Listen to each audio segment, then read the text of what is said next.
Anyway, Glyn heard these demos by Paul Kennelly, who'd a very English gentleman, you know, spoke very nicely.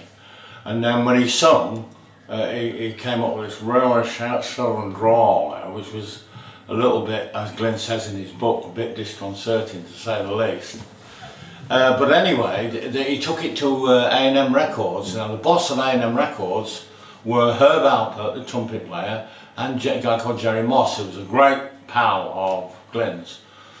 Jerry got quite excited about the idea of taking Paul's music about the American Civil War as seen from the South Side and putting characters around each song. Who are we going to get to you know, narrate the story? Who are we going to get to be the female lead? All the rest of it. Oh, I know. I'll ask Waylon Jennings, who at that time was the biggest. I mean, as big as, you know, just quite easily as big as Willie Nelson and Johnny Cash and all the rest of it. In fact, they're all mates. Waylon got excited about it and decided that he was going to do it. So Waylon's on board. Jesse Coulter's on board. Wow, that gives the project some weight. So Eric Clapton, yeah, we'll get Eric to play the role of so-and-so. Bernie Ledden from the Eagles, we'll get Bernie to play so-and-so and so-and-so. Oh, John Dillon from the Ozark Mountain Daredevils, we'll get him to do so-and-so. Now, what can we do next? Oh, I know, we'll use Dave Markee on bass, and he'll play so-and-so, and then we'll get Henry Spinetti in, and he'll play so-and-so. So there we are on this album, with all these American, I mean, super duper stars.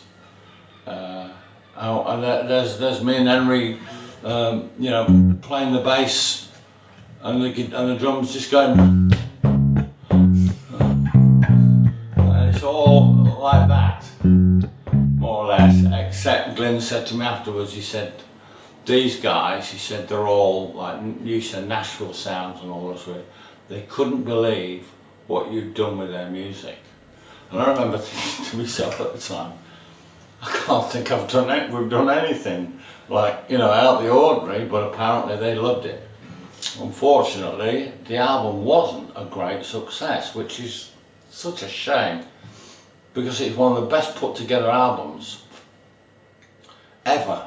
Glyn just engineered his backside off.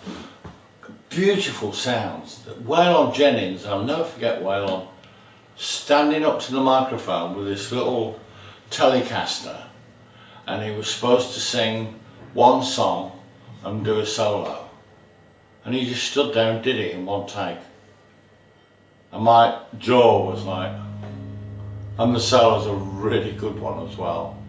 It's in G, and Waylon just totally nailed it, just stood there like nonchalant, and this huge voice came out.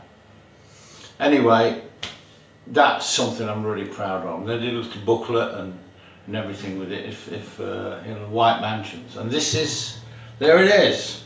This is also the White Mansions bass now. So, apart from, I was going to tell you about the sessions as well, wasn't there? Apart from the fact you could start the session at 8 o'clock in the morning till 9 o'clock, and you had an hour to get to the next session, which was 10 o'clock until 2, and no, 10 o'clock till 1, and then you had an hour off at lunchtime. You could grab a pint or grab a sandwich or something and get to the next session, which was 2 to 5, and then you'd do an evening one, 7 to 10. Now they're all for different people.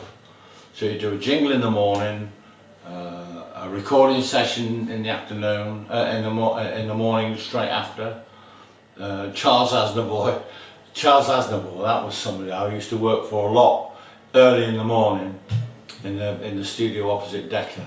For some reason he liked me, and in the afternoon you could be doing a TV, or you could be doing a film, or you could be doing anything, and in the evening, of course, it was all pop sessions.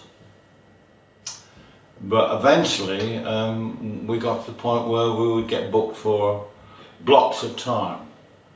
And one of those blocks of time was for Frank Zappa on an album, I think it was called London Dead Girls or Dead Girls of London. Typical Zappaism.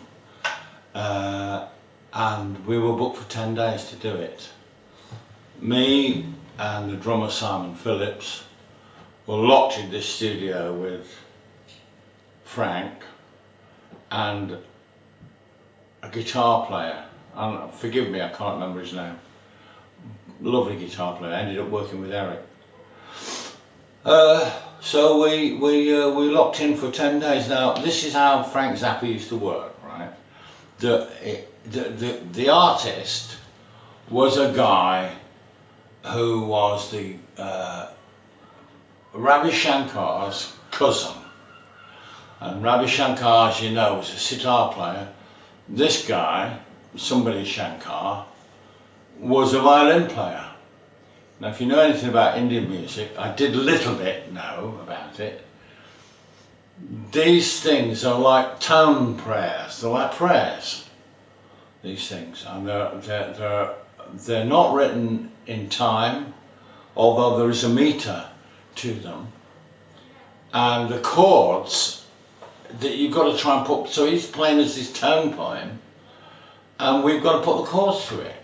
And Simon's there trying to get a rhythm to the thing. Well, look, it's not in any even time at all. So there's like a bar of 7/8, and then a bar of 4/4, and then another bar of, 21/3, and all the chords are different. So I ended up writing out a piece of music, and I wish I'd still got it today, on a long piece of paper like this, and it was all about numbers. It was all about count 4 in C, count 3 and a half in B, and then move to an F chord for 7/8 time, and it was like that all the time. It was like a piece of wallpaper. And we actually did 76 takes of that. It took us 3 days. We did 76 takes of that song. It was called Touch Me There, and Frank took the 75th take. He was such a musical genius that he could tell when we'd just gone over the top. 76 takes. He'd record everything.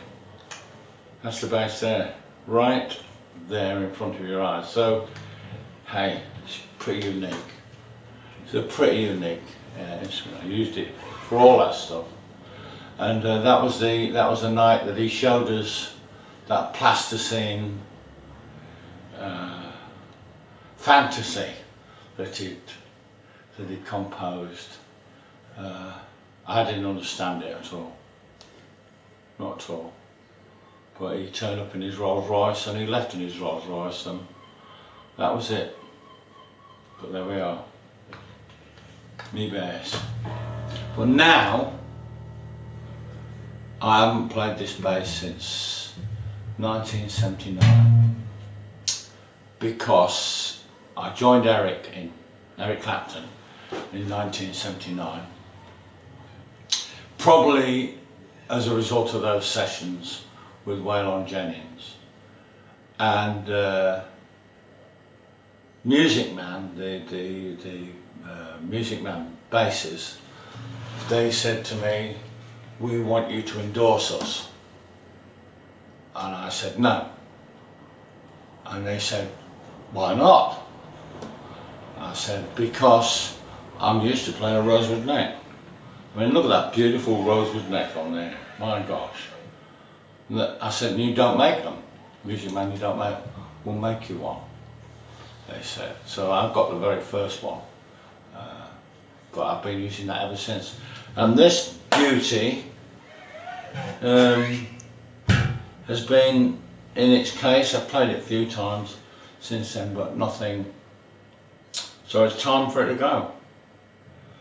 Thank you very much.